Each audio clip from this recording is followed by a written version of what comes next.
2 साल से सब भोग रहे हैं इस बीमारी को। हमारे कितने निकट के लोग चले गए, एक परिवार में से 3 व्यक्ति चले गए, मुझे याद है, मेरे संपर्क के लोग थे। जब व्यक्ति इस पीड़ा से पीड़ित नहीं होता है, जब तक तो ये नहीं गुजरती है शरीर में, बीमारी नहीं आती, तब तक विश्वास ही नहीं करता। वो कहता लोग ऐसे कहते हैं कि 10 लाख मर गए इटली में, कि 5 लाख यहाँ मर गए, कि बस व्यक्ति है चलता फिरता, पता नहीं उनको कैसे होगा। ऐसे व्यक्ति सोचा करता है। मैं भी ऐसे ही सोचता था, पहले तो योग करता हूँ, योगासन करता हूँ, मैं कैसे बीमार हूँ, लेकिन मुझे भी बीमारी हुई, मैं भी सरगर्मधारा में चला गया कोरोना के चलते। ये बीमारी किसी को भी हो सकती है। इस भ्रम में हम न रहें कि हम स्वस्थ हैं और हमें बीमारी नहीं होगी, कि हमारा भ्रम। बड़े बड़े हट्टे कट्टे लोग चले गए, हमारे साथ ही चले गए, तो युवा 30, 25 साल के। तो हमें पहली बात तो ये भ्रम नहीं पालना है कि हम स्वस्थ हैं और हमें कभी कोरोना नहीं होगा। कोरोना किसी को भी हो सकता है। कोरोना एक फेफड़े की बीमारी है। अभी हमसे पूर्व चिकित्सा के विभाग के लोगों ने विस्तार से बताया है, ये फेफड़े की बीमारी है। फेफड़ा जब कमजोर हो जाता है किसी भी प्रकार से, तो फेफड़ा काम करना बंद कर देता है, ऑक्सीजन की जरूरत पड़ती है। तो हम ऑक्सीजन लेते हैं, जिनका फेफड़ा पहले से कमजोर है, जिनको नज़ला रहता है, खांसी रहती है, श्वास की बीमारी है, उनके फेफड़े कमजोर हो जाते हैं। फेफड़े जो व्यायाम करते रहते हैं, प्राणायाम करते रहते हैं, अनुलोम विलोम करें, कपालभाति करें, भस्त्रिका करें, रेचक पूरक कुंभक प्राणायाम ये जो करते रहते हैं, उनका ये फेफड़ा स्वस्थ रहता है। मेडिकल के हिसाब से हमारे फेफड़े में कम से कम 7 करोड़ वायु कोश है, एयर सेल्स हैं 7 करोड़। उसमें से केवल 2 करोड़ ही हम लोग एक्टिवेट, 5 करोड़ जो है ऐसे भी पेट से पड़े रहते हैं, क्रियाहीन पड़े रहते हैं। इसलिए उनको सशक्त बनाने के लिए पहली बार हम कोई आसन योगासन शुरू करें, पहली बार, जिससे हमारे कफ का आहरण होता रहे, कफ निकलता रहना चाहिए। शरीर में कफ बनता है, व्यक्ति को पता नहीं चलता, वो संग्रहित होते रहते हैं, इकट्ठे होते रहते हैं। ऐसे द्रव्यों का प्रयोग करते रहे हम लोग, काढ़ा पीते हैं, तुलसी, गिलोय आदि आदि दालचीनी, ये ऐसे घटक हैं जो कफ को निकालते रहते हैं बाहर। और योग में षटकर्म की क्रियाएं हैं, 6 क्रियाएं होती हैं, नेति धोती तथा बस्ती बोधकी त्राटु तथा कपालभाति चेतानि खटकर्माणि स्मचरे। एक नेति क्रिया होती है, धागा होता है, शायद मेरे जेब में भी है लाया हूँ, ये धागा होता है, ऐसे बनाया जाता है, दूध का DCM का दूध का धागा होता है, नाक में डालते हैं और उसे निकाल देते हैं, बहुत सरलता है। तो ये जो कर लेगा व्यक्ति, उसको सांस की परेशानी कम होती है। जो जिनको दमा रहता है उनको हम ये कराते हैं। ये नेति क्रिया है, बहुत प्राचीन क्रिया है, आयुर्वेद की क्रिया है, योग ने भी उसको अपना लिया। योग से पहले ये क्रिया आयुर्वेद में, तो नेति। फिर दूसरी होती धोती। धोती क्रिया है, कपड़ा होता है, 4 अंगों का कपड़ा, कम से कम 32 हाथ तक उठा लेते हैं, आमाशय में चला जाता है, और आमाशय में जो अतिरिक्त पित्त होता है वो निकल करके बाहर चला आता है। ये हम लोग कराते हैं क्रियाओं, केवल शब्द और साहित्य की बात नहीं है। ये धोती क्रिया है, कठिन है, लोगों के संरक्षण में जाकर के करना चाहिए। 1 हफ्ते का कोर्स है।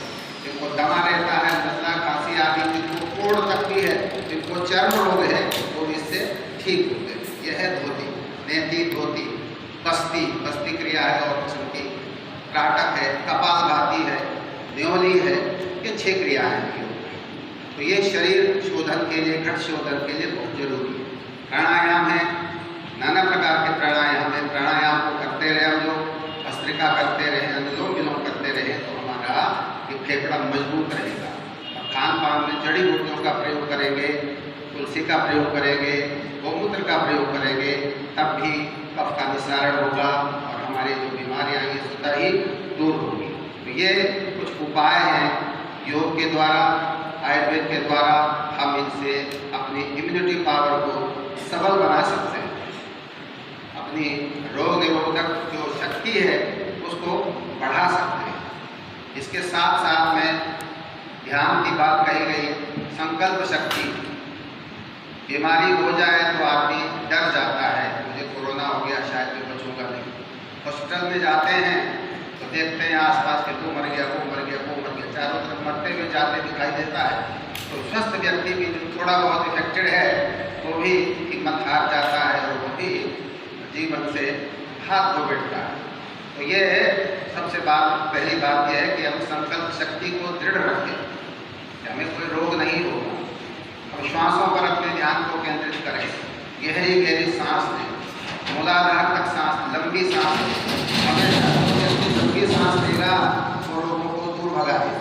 हमारे योग में तो ये प्रक्रिया है लंबी सांस लेने का, जो जाप करते हैं जप आदि का, वो लंबी लंबी सांस लेते हैं, गहरी सांस लेते हैं हमेशा।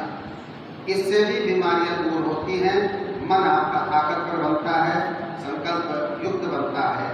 तो ये रोगों को भगाने के लिए अपने हमारे व्यक्तिगत प्रयास होते हैं और सरकारें जो कर रही हैं वो सब आपको मालूम है, लगे हैं योगी जी, मोदी जी हम लोगों के स्वास्थ्य को ठीक करने में, इस बीमारी को दूर करने में प्राणपण से जुटे हुए हैं। तो हम लोगों की रक्षा के लिए केंद्र सरकार और प्रदेश सरकार जी जान से लगे हुए हैं, ये सबको मालूम है। तो ये तो प्रयास है सरकारी, लेकिन हमारा प्रयास ये रहना चाहिए व्यक्तिगत रूप में हम अपने को स्वस्थ रखें, क्रियाओं को करते रहें, संकल्प शक्ति को तंदुरुस्त रखें, क्रियाएं करते रहें। इससे निश्चित रूप से हम अपने इसको स्वस्थ बना सकते हैं, शरीर को स्वस्थ रख सकते हैं। इस कोरोना वायरस से हम जूझ सकते हैं, इससे लड़ सकते हैं। ये कोविड-19 कहलाता है, 2019 में चला है चीन से, इसलिए इसका नाम है कोविड-19। और धीरे धीरे पहुँचते पहुँचते मार्च में यहाँ पहुँच गया 11, जैसे डॉक्टर साहब बता रहे थे कि 11 मार्च को पदार्पण हो गया कोरोना, और 22-23 मार्च को मोदी जी ने घोषित कर दिया कि धीरे धीरे कोरोना, फिर लॉकडाउन लग गया, सबको पता है।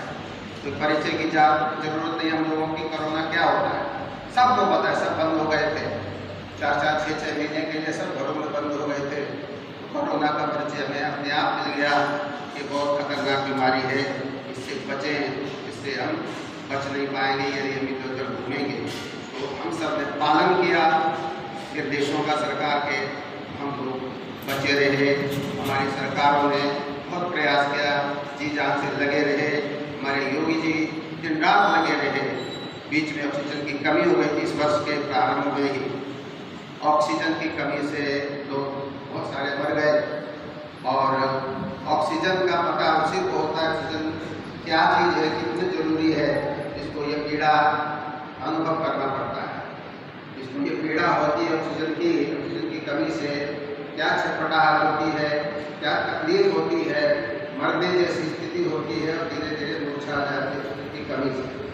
इसलिए हम जब तक स्वस्थ रहें, अपने शरीर को स्वस्थ रखें, अपने फेफड़े को तंदुरुस्त रखें, ऑक्सीजन के महत्व को समझें, गहरी गहरी दीर्घ श्वास लेते रहें और इससे हम स्वस्थ रह सकें।